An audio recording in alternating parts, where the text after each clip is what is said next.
صلی اللہ علیہ وسلم کے نالین کا نقش بنا دیا، چوکوں میں اس کو لٹکایا گیا۔ استقبال کس کا؟ رسول اللہ صلی اللہ علیہ وسلم کا۔ لا حول ولا قوت الا باللہ، نبی کا استقبال نبی کے جوتے کے ساتھ کیا گیا۔ لا حول ولا قوت الا باللہ۔ اس سے آگے بڑھیں، دیکھیں اسی نالین کے اندر نبی صلی اللہ علیہ وسلم کا پاک نام بھی جوتے کے اوپر لکھا گیا۔ صرف نام ہی نہیں، محمد الرسول اللہ صلی اللہ علیہ وسلم بھی جوتے کے اندر لکھا۔ گستاخی کس کو کہا جاتا ہے؟ حضرات آپ اور آگے بڑھیں، اسی نالین پاک کے اندر نبی صلی اللہ علیہ وسلم کا نام بھی، اللہ کا نام بھی، گستاخی یہاں تک پہنچی بسم اللہ الرحمن الرحیم بھی لکھا گیا، لا الہ الا اللہ محمد الرسول اللہ بھی لکھا گیا۔ گستاخی اس حد تک بھی پہنچی، نالین کے اندر نبی کے جوتا مبارک کے نقش کے اندر اللہم صلی علی سیدنا محمد وعلی آل سیدنا محمد صلی اللہ علیہ وسلم، یہ درود بھی لکھا گیا۔ اور گستاخ کس کو کہا گیا؟ جو جشن نہیں مناتے۔ انصاف کے ترازو میں رکھ کر میری باتوں کو ذرا تول کر وزن کیجئے اور اپنے دل سے فیصلہ لیجئے کہ گستاخ کون ہے۔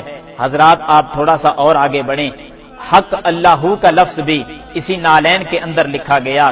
گستاخی اس حد تک پہنچی کہ خوشی مناتے مناتے اپنے حواس بھی کھو بیٹھے، گاڑی پر بینر لگائے گئے جس پر الصلاۃ والسلام علیک یا رسول اللہ صلی اللہ علیہ وسلم کا لفظ لکھا گیا۔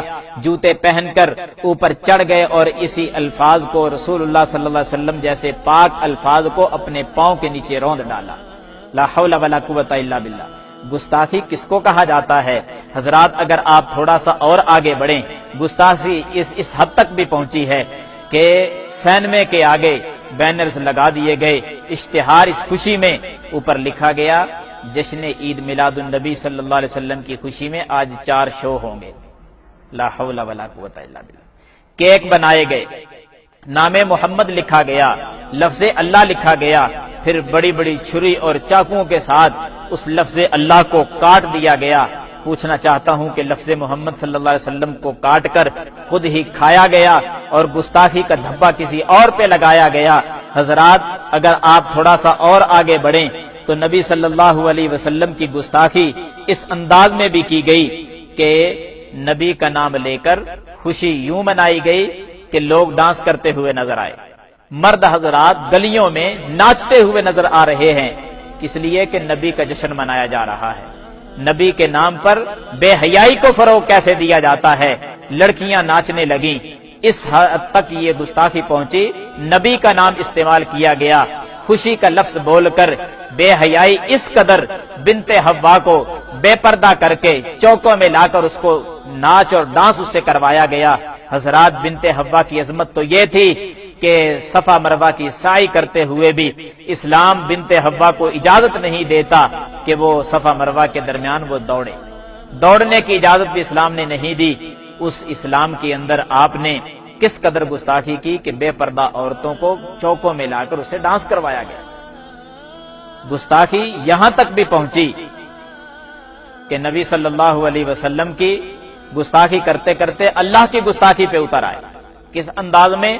دیکھیں، بیت اللہ نقلی بیت اللہ بنایا گیا، نقلی بیت اللہ بنا کر اور جتنے بھی اولیاء کے دربار ہیں، میزار ہیں، ان کے دربار بنائے گئے اور پھر ایک ریل کی شکل دے کر بیت اللہ جو نقلی بنایا تھا اس کے ارد گرد تمام اولیاء کے میزار بنا کر ان کو گھمایا گیا۔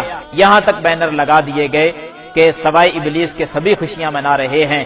حضرات یہ جملہ کہہ کر نہ تم نے سیدنا ابوبکر صدیق کو چھوڑا، نہ پیارے فاروق کو چھوڑا، نہ عثمان کو چھوڑا، نہ علی کو چھوڑا، نہ تمام صحابہ کو چھوڑا، نہ ائمہ دین کو چھوڑا، ہر کسی کو تم نے ابلیس اور شیطان کہہ دیا ہے۔ گستاخ پھر بھی وہ ٹھہرے جو جشن نہیں مناتے۔ فیصلہ تم نے کرنا ہوگا، انصاف کے ترازو میں رہ کر ذرا وزن کیجئے اور اپنے دل سے حق کا فیصلہ لیجئے کہ گستاخ کون ہے۔ اللہ تعالی ہم سب کا حامی و ناصر ہو۔ وآخر دعوانا الحمدللہ رب العالمین۔